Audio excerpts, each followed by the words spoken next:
والصلاة والسلام على أشرف الأنبياء والمرسلين وعلى آله وأصحابه أجمعين. اللهم رب اشرح لي صدري ويسر لي أمري واحلل عقدة من لساني يفقهوا قولي. ولا حول ولا قوة إلا بالله العلي العظيم. اللهم لا سهل إلا ما جعلته سهلا وأنت تجعل الحزن إن شئت سهلا. ربي يسر ولا تعسر وأتمم بالخير. أما بعد.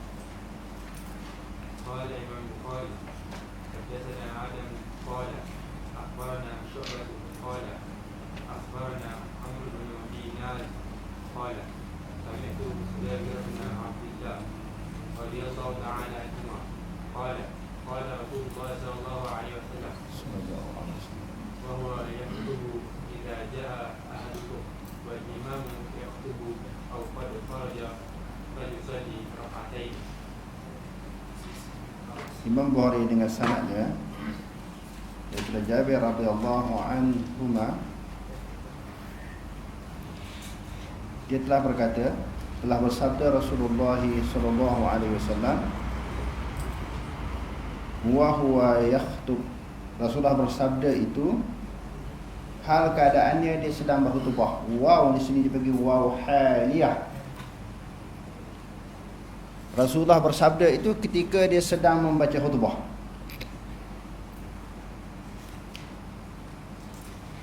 Apa yang Rasulullah sebut di dalam hadis ketika dia membaca khutbah itu, apabila datang mana-mana orang daripada kalangan kamu sedangkan imam sedang berkhutbah,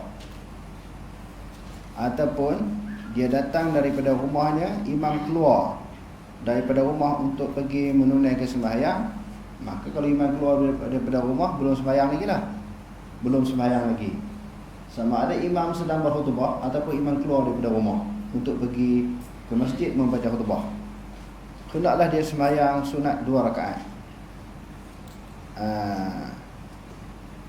Kita dah baca pada pelajaran kita yang lalu sunat apa?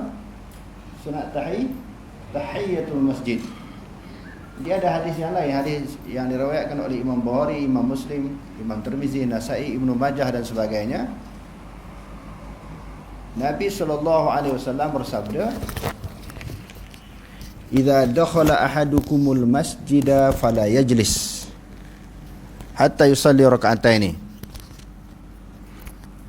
Apabila mana-mana orang pergi masuk dalam masjid, dia jangan duduk sehingga dia menunaikan sembahyang sunat 2 rakaat.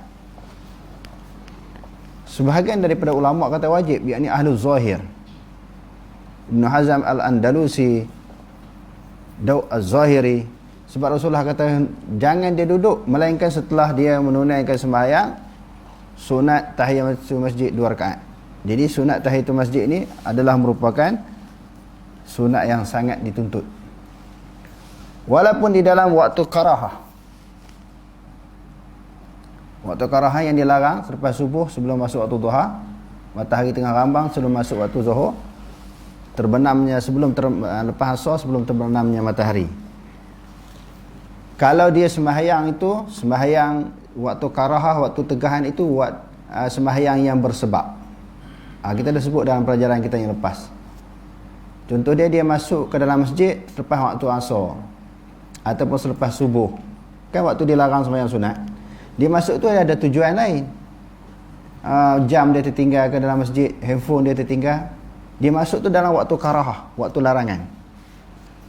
Dan dia sunat juga dia sembahyang sunat tahiyatul masjid. Berdasarkan kepada umum hadis ini, apabila mana-mana orang masuk ke dalam masjid, dia jangan duduk melainkan dia sembahyang sunat 2 rakaat. Dalam hadis yang lepas kita telah baca tentang Rasulullah sallallahu alaihi wasallam. Dia melihat seorang sahabat duduk ketika dia sedang membaca khutbah. Rasulullah kata, bangun. Ada hadis dia tanya, kamu sembahyang ke belum?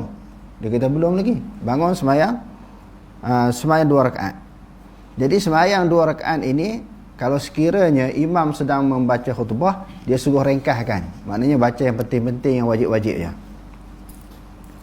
Okey, terus.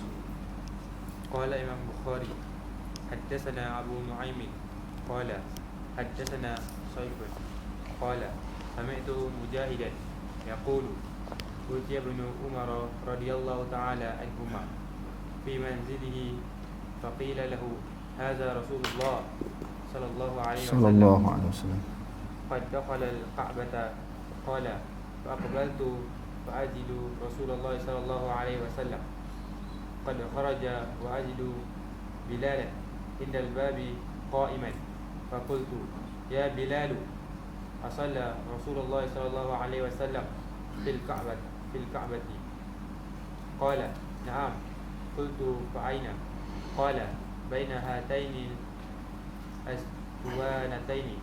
Okey, Imam Bukhari dengan sanadnya, Saif kata, aku telah mendengar Mujahid berkata, didatangkan kepada Ibnu Umar. Ibnu Umar ni Abdullah bin Umar, anak kepada siapa? Sayyidina Umar radhiyallahu anhuma. Dia didatangi, Ibnu Umar didatangi oleh tetamu ke rumah dia. Lalu dikatakan bagi Ibnu Umar, ini Rasulullah SAW, dia sesungguhnya dia telah masuk ke dalam Kaabah. Ibnu Umar kata, aku datang bertemu dengan dia, maka aku dapati Rasulullah SAW dia keluar, dan aku dapati Bilal. Setelah dia masuk, Ibnu Umar dia bertemu dengan Rasulullah masuk dalam Kaabah, Rasulullah keluar semula. Tiba-tiba dia nampak Bilal berada di sisi pintu, di tepi pintu. Lalu Ibnu Umar tanya, faqultu ya Bilal, as-salla Rasulullah sallallahu alaihi wasallam. Dia kata, adakah Rasulullah sembahyang dalam Kaabah? Jadi Bilal kata, ya. Di mana dia sembahyang? Di antara dua tiang. Di sini nak menunjukkan apa? Bila kita sembahyang, dada kita kena menghadap ke mana? Kiblat kan? Kiblat tu Kaabah ya. Kiblat tu Kaabah. Tapi kalau dah masuk dalam Kaabah ni, kita nak tala ke mana? Kalau kita sembahyang di luar, boleh lah 4 penjuru tu kan, mana-mana pun tak apa. Bagi orang yang berhadapan dengan Kaabah, dia wajib nampak. Sebab Kaabah tu duduk depan, dia wajib secara pasti, bukan secara zon. Biar orang duduk dekat dengan Kaabah tu, dada dia menghadap ke Kaabah. Ada pun orang yang jauh daripada Kaabah, maka dia menghadap Kaabah secara zon. Apa makna zon? Berat sangkaan. Contohnya kita sembahyang di sini, di sekolah kita ni, ataupun di Malaysia lah kan. Pastikan betul kiblat sana sekarang kan? Betul ke dada kita 100% mengalah ke Kaabah kan? Secara pasti ke? Ataupun mungkin ada lari sikit? Jadi kalau nak betul-betul, kalau nak betul-betul sembahyang betul dengan Kaabah ni, kena ikat benang daripada Kaabah tu, tarik sampai ke Malaysia. Ukur betul-betul. Hak tu baru tepat. Kalau tidak berdasarkan kepada zon. Oleh kerana itu tak ada masalah lah. Kalau lari sikit, kita tengok kompas dan sebagainya, lari sikit tu tak ada masalah. Sebab kita menghukum kedudukan kita menghadap ke Kaabah itu secara zon. Apabila kita berluar daripada Masjidul Haram, tak nampak. Tak nampak Kaabah. Okey, isunya di sini Rasulullah sembahyang dalam Kaabah. Bila sembahyang dalam Kaabah ni, ke arah mana pun dia sembahyang tu semua kiblat. Depan, belakang, kiri, kanan, utara, selatan, barat, timur dan sebagainya tu, 4 penjuru tu semua dikira sebagai kiblat. Jadi bila kata, ya memang Rasulullah sembahyang dalam Kaabah ni.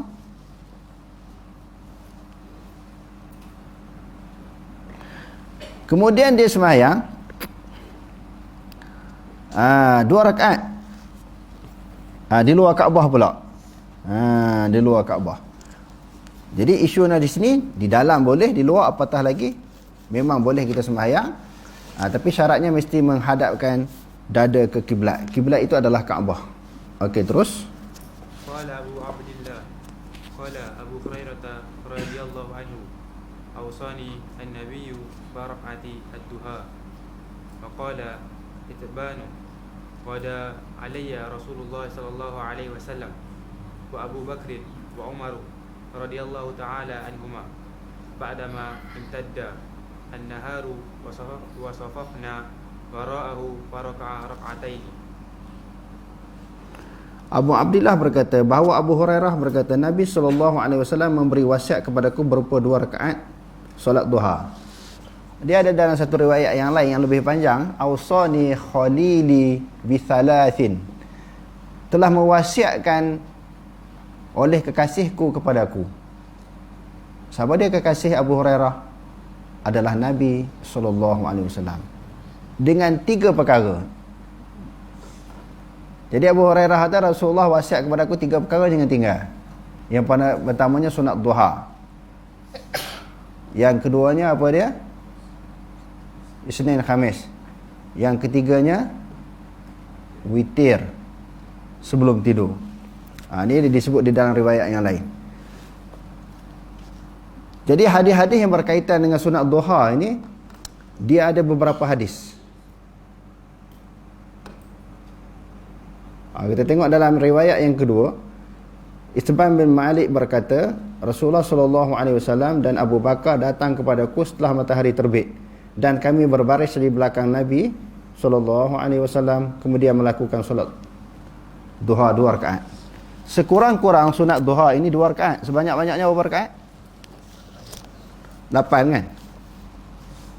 Jadi oleh kerana hadis-hadis yang berkaitan dengan sunat duha itu berbagai-bagai riwayat dan berbagai-bagai maksud. Sebahagian daripada ulama berpendapat sembahyang sunat duha ini buat secara berkala. Yang kedua, sembahyang sunat duha ini buat apabila ada sebab. Yang ketiga, buat secara kelaziman. Sebab ada ulama yang memahami yang dimaksudkan dengan sembahyang sunat duha itu bukan sembahyang duha, sembahyang sunat kebetulan di waktu duha. Kini dalam hadis sahih Bukhari Muslim, bila Rasulullah musafir dia sembahyang. Dan di antaranya lagi ketika berlaku Fathul Makkah. Jadi terbahagi kepada 3 pendapat tentang kedudukan sembahyang sunat duha. Hukumus salati duha, ikhtalafa ahlul ilmi fi hukmi salati duha ala 6 aqwalin. Dia kata di sini ulama berbeza pendapat atas 6 pendapat. Cuma pengarang kitab ini direngkahkan. Dia bagi 3 pendapat yang besar. Al-awwalu tustahabu mutlaqan wa yustahabu muzawabatu 'alaiha. Disunatkan secara mutlak dan dilazimi. Macam orang dulu-dulu orang nak mengaji kan, orang tua kita, yang jenis mengaji ni tak tinggal sembahyang duha. Sebab dia ambil pendapat yang pertama tadi. Kalau tertinggal sembahyang sunat duha ni rasa macam satu kesalahan. Sebab dia merupakan suatu jenis sembahyang yang ditekankan. Ditekankan berdasarkan kepada pendapat sebahagian ulama. Sebab hadis-hadis yang kita sebutkan tadi itu dia sebut duha dengan maksud nama bagi sembahyang. Tetapi sebahagian ulama kata bukan, itu waktu duha. Macam kita kata sembahyang tahajud. Wa minal laili fatahajjat bihi nafilatan lak asa an yab'asaka rabbuka maqaman mahmuda. Maqaman mahmuda. Jadi tahajud itu perbuatan yang menjurus kepada makna tahajud, iaitu tarkul hujud ataupun nama bagi sembahyang. Itu dah kita bahas banyak kali dah. Jadi majoriti ulama kata tahajud bukan nama bagi sembahyang tahajud, dia nama bagi perbuatan qiyamul lail di malam hari. Kita buat apa malam hari? Kita bangun kan, bangun daripada tidur. Yang tarkul hujud maknanya tinggal tempat tidur. Kita bangun macam malam ni, malam Jumaat, kita berselawat banyak-banyak, dikira tahajud tu. Bangun di qiyam, dia baca Quran, tahajud.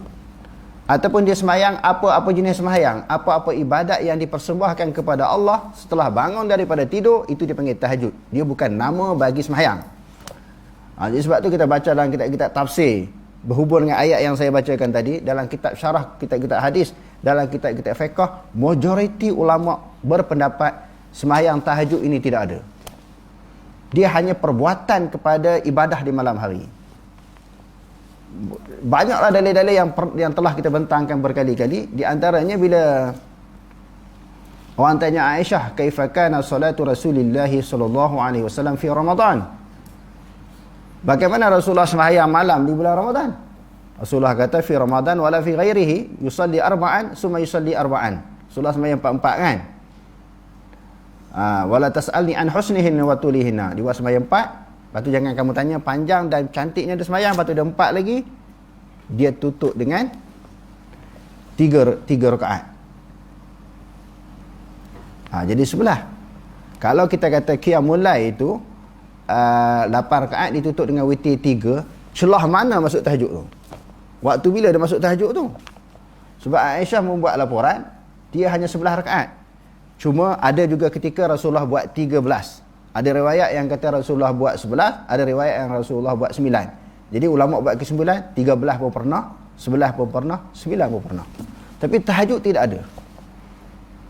Jadi kita begitu juga berhubung dengan sembahyang, maksud sembahyang sunat duha. Nama bagi sembahyang ataupun waktu duha, waktu sembahyanglah apa pun. Sebab Rasulullah buat ni ketika Fathul Makkah dan ketika dia nak pergi musafir baru dia buat. Jadi oleh kerana itu sebahagian pendapat kata nak musafir baru buat sunat duha. Tapi pendapat yang pertama tadi saya sebut kan, sebahagian ulama kata tiap-tiap hari dibuat secara lazim.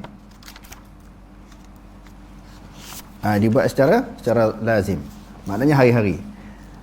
Wa huwa mazhabul jumhuri khilafan lil hanabilati. Ini mazhab jumhur ulama. Majoriti ulama dia kata, kebanyakan ulama ini maka sunat duha itu disunatkan secara berterusan. Banyaklah dalil-dalil yang dikemukakan.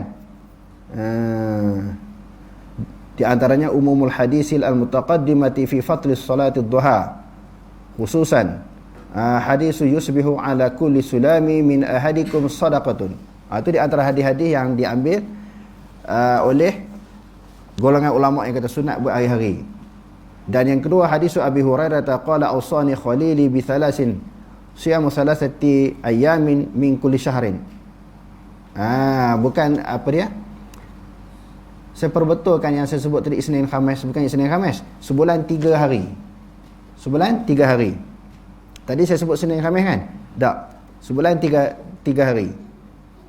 Dan juga waraka'atai duha, dan juga sembahyang sunat duha, wa an utira qabla an arqud, maknanya berwitir sebelum aku tidur. Ini 3 perkara ni.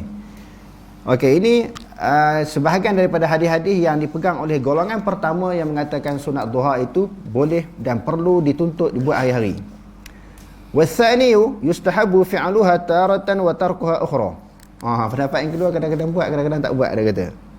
Wala yuwazabu 'alaiha, tidak maknanya buat secara lazim. Wa huwal mazhab. Ini satu pegangan indal hanabilah, di sisi ulama-ulama Hambali. Di sisi ulama-ulama Hambali. Dia pun buat marilah beberapa riwayat daripada hadis Nabi. Tentang dia kata buat berkala. Yang ketiga, as-salisu la tushra'u illa li sababin. Pendapat yang ketiga kata buat duha ni bersebab kafawatil qiyamil laili wa nahwi, seumpama luputnya qiyamul lail.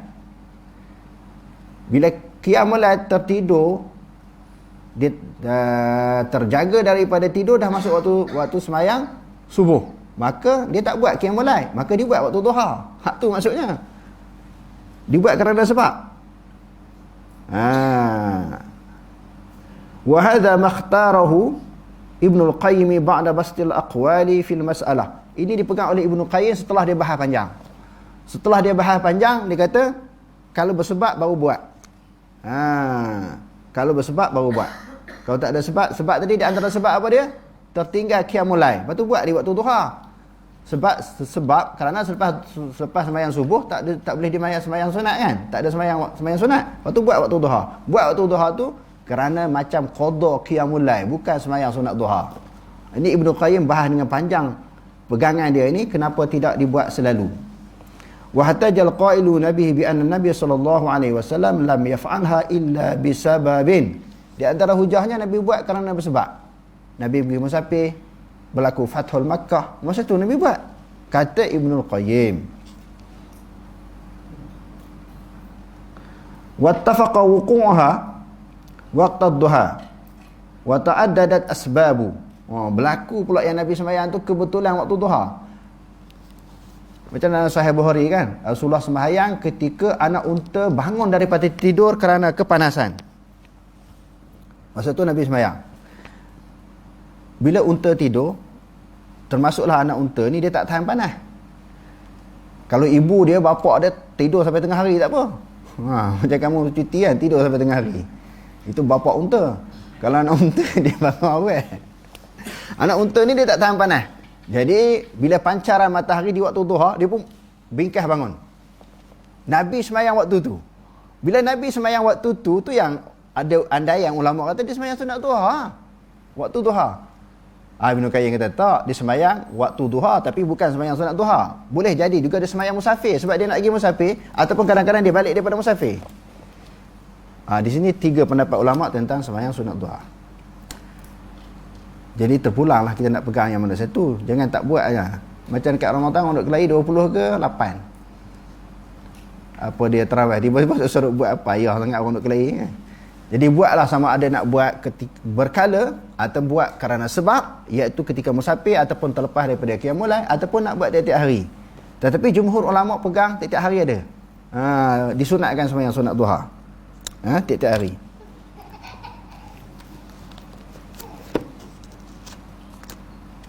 Jadi tuan-tuan pegang pendapat apa? Hak berkala lah kan. Ambil senang kan. Sebab nak ambil hak mudah. Sebenarnya macam ni masalah ibadat ni. Kita nak pegang mana-mana pendapat ulama' tak ada masalah. Tetapi biarlah kita pegang itu kerana alasan. Contohnya kita sebut sembahyang sunat Qabliyah Jumaat. Dia ada khilaf ulama' kan. Ada pendapat yang kata sembahyang Qabliyah sunat Jumaat ni tak ada sebab Nabi tak pernah buat. Dan ada pendapat kata ada. Dan Imam Bukhari dia boleh terima kata ada kerana qiyas dengan Zuhur. Kita dah belajar dah hari tu. Dia letak tajuk pun cantik Imam Bukhari ni. Boleh diterima sembahyang sunat Qabliyah Jumaat ini kerana diqiyas dengan Zuhur. Dan saya jumpa pula bila saya baca, saya kaji lagi, ada di dalam kitab Umdatul Qari, syarah kepada Sahih Bukhari oleh Allamah Aini. Dia menakalkan beberapa pendapat daripada kalangan sahabat. Sahabat pun ada yang buat sembahyang Qabliyah Jumaat. Okey, tak apa. Kita dah buat kesimpulan. Sama ada nak kata berpegang kepada ada ataupun tidak ada. Tetapi dengan maklumat, dengan ilmu, dengan dalil. Kalau kita buat sembahyang sunat Qabliyah sebelum Jumaat pun dapat pahala kalau kita berpegang kerana dalil. Kalau kita tak buat pun dapat pahala juga kerana kita berpegang dengan dalil. Jadi isunya kita buat ataupun kita tinggal. Lebih-lebih lagi kalau tinggal sesuatu ibadat bukan kerana malas. Kita tinggal kerana alasan, tinggal kerana hujah, tinggal kerana dalil, baru boleh pahala. Tapi kalau tinggal dengan kerana malas tak dapat pahala. Jadi buat sesuatu amalan ini ataupun ditinggalkan kerana dalil. Okey, terus. Babul hadithi, yani pada rak'atai fajr. Bab berbicara setelah solat fajar 2 rakaat. Dalam hadis-hadis yang lepas dan tajuk yang lepas yang telah ditengahkan oleh Imam Bukhari, Rasulullah ni biasanya bila dia setelah sembahyang sunat 2 rakaat sunat subuh, sebelum sembahyang subuh dia baring dulu kan, ittaja'a ala shiqqil aiman. Dia tidur di atas lambung-lambung yang kanan. Jadi ada orang tengok di luar sana secara live ni, dia kata lambung-lambung tu apa dia? Saya rasa minggu lepas saya dah jawab. Lambung-lambung ni maknanya rusuk. Tidur sebelah rusuk yang kanan. Tetapi ada juga riwayat Aisyah kata dia tengok keadaan, bukan semesti dia tidur. Kalau selepas dia sembahyang sunat dia tengok Aisyah tidur, mungkin Aisyah tak boleh sembahyang, uzur, maka masa tu dia pun tidur sekejap untuk mendatangkan nasyat, kekuatan, nak bagi segar tubuh badan untuk berhadapan dengan sembahyang fardu, iaitu sembahyang subuh. Kalau dia tengok Aisyah jaga, dia sembang dulu. Jadi tujuannya tak semestinya tidur. Dia nak bagi yang pertama untuk menjarakkan sembahyang sunat sebelum subuh dan juga sembahyang subuh. Itu yang pertama. Yang keduanya nak bagi segar balik. Taklah daripada qiyamul lail berterusan qiyamul lail beberapa kan Rasulullah ni qiyamul lail dia panjang. Berterusan qiyamul lail, habis qiyamul lail pula sunat sebelum subuh, habis sunat sebelum subuh pula mayang subuh pula, panjang pula lagi. Kan Rasulullah baca 50, 60 sehingga 100 ayat kalau dia sembahyang subuh. Jadi berterusan, tak berhenti. Jadi penat tak? Mesti penat kan? Jadi dia nak, hak tadi sembahyang sunat, sembahyang malam tadi, qabliyah subuh pun sunat. Hak ni nak masuk kepada sembahyang fardu, lebih diberi tumpuan. Badan perlu segar, perlu cergas. Jadi tak semestinya tidur selepas sembahyang sunat qabliyah subuh, dan boleh juga dia bersembang ataupun melakukan satu perkara yang menunjukkan penjarakan antara sembahyang sunat dengan sembahyang wajib. Okey, terus. Qala Imam Bukhari, haddatsana Ali bin Abdullah qala haddatsana Sufyan qala Abu Nadri haddatsani Abi an Abi Salamah an Aisyah radhiyallahu ta'ala anha anna an-nabiy sallallahu alaihi wasallam kana yusalli rak'ataini fa in kuntu mustayqizatan haddatsani wa illa taja qultu li Sufyana qala ba'duhum yarwihi rak'atai al-fajr qala Sufyan wa zaka. Okey. Jadi Imam Bukhari dengan sanadnya menyebut Aisyah kata bahawasanya Nabi SAW apabila dia sembahyang sunat 2 rakaat, sunat apa tadi? Qabliyah subuh kan? Apabila aku terjaga, dia haddasani, dia bersembang dengan aku. Dia bersembang dengan aku. Maknanya menunjukkan apa? Tak semestinya dia tidur. Wa illa ittaja'a. Kalau dia tengok aku tidur, aku tak jaga lagi, dia pun baring sekejap. Untuk menjarakkan antara sembahyang sunat dan juga sembahyang wajib, dan untuk mendatangkan kekuatan di dalam dia nak berhadapan dengan sembahyang yang wajib. Wallahu a'lam. Aqulu qawli hadza wa astaghfirullahal azim wa lakum. Wassalamu alaikum warahmatullahi taala wabarakatuh.